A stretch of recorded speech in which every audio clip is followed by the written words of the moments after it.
Good morning, everyone out there in Mr. Arnold's class world and the greater internet area.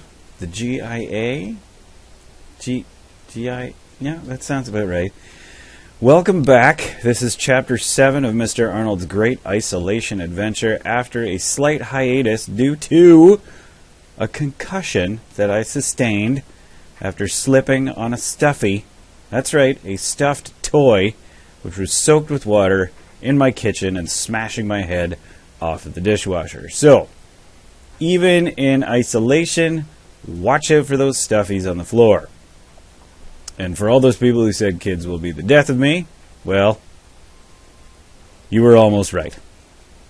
Anyhow, continuing on. Now that I've passed some concussion protocols and I'm shouting out to all the folks out there and non-threatening shrunken thumb towards you with great sympathy and empathy now about the concussion recovery process.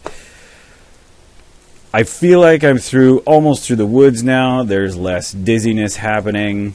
And yes, it is Friday, everybody, so I am in my CWDHS Falcon colors on this side here. And I'm wearing my vintage Seattle Pilots baseball cap. And today we're talking about motivation. Specifically, a couple of different kinds of motivation, and that's intrinsic and extrinsic motivation. When the concussion happened, and I sustained the concussion, my motivation dropped off considerably because the first few days after a concussion, you know that you have to rest, and I'm not a person, as anyone who knows me, who really knows how to slow down.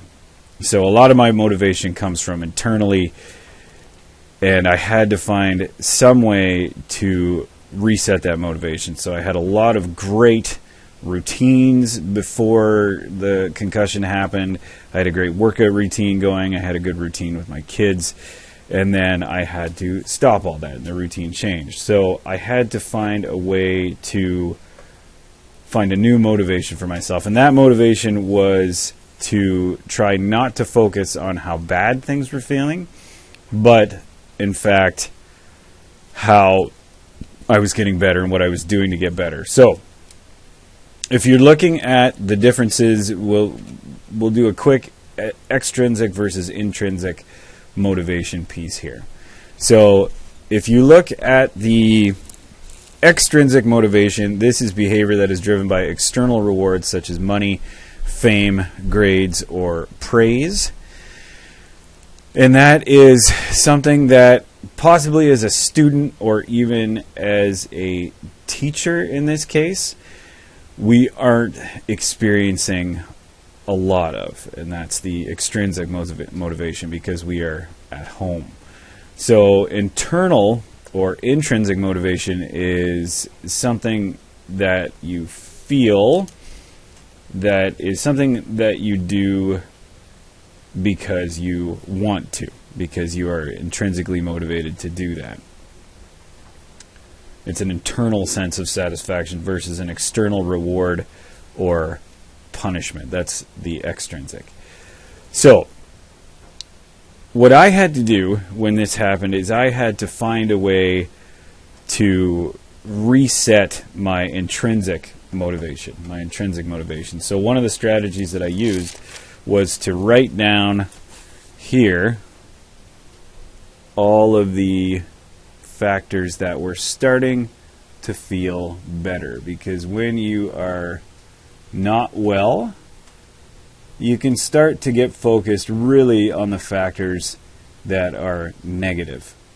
So I wrote down a list of all the ways that I was starting to feel better, and this started to become my intrinsic motivation. Another was to sign up for online physiotherapy, and to help, it really helped to have someone there and an expert, and I'm fortunate enough in my situation to have the health coverage to be able to do that, so to sign up for that and focus on that, and also have a new routine, a new workout routine. Because I knew that I couldn't push myself to get better. It was a process that had to happen a bit on its own, but also in some exercises that I had to do. So the first strategy was to create a list, and anyone can do that. If you are a student out there, you can use lists and you can use information from your teachers that they have posted online on Google Classroom or on something like the Brightspace virtual learning environment. On Google Classroom, of course, you can go on the Classroom stream. You can also just email your teacher. So go ahead and send an email to your teacher. You do not have to get your parents to email the teachers. That's fine. But what teachers are doing now is they are posting as much work as they possibly can, and they're posting lists for you on the Classroom for you to be able to go on and find some extrinsic motivation or external motivation to do something. Finally, it's okay to lose that motivation.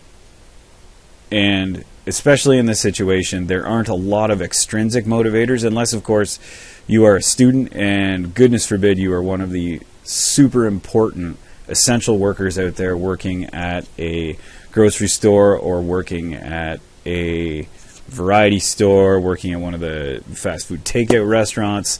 And for that, thank you so much. I see a number of students at hardware stores as well, working there and providing services for people and putting themselves at risk. And also got to start to think that these students, and some of them, or it could be many of them, are working to bring money home for their parents right now who could be struggling and are not working themselves, especially those who are self-employed. So shout out to you for staying at home and trying to externally motivate your own kids to get their schoolwork done in the day. This is an unprecedented time for sure. So I hope that everyone is well, and if you slipped on a stuffy toy and hit your head, that you are recovering from that as well. And I will try to put out some more frequent videos here, and hopefully they bring some wisdom to you and some helpful tips to you. Please put a comment down in the comments section for me, and what I would like you to do is tell me in the comments section what is your intrinsic motivation and what is your extrinsic motivation each day. Just one of each, and maybe a strategy that you are using to reset or to find motivation again. Thank you so much. I will talk to you all very soon.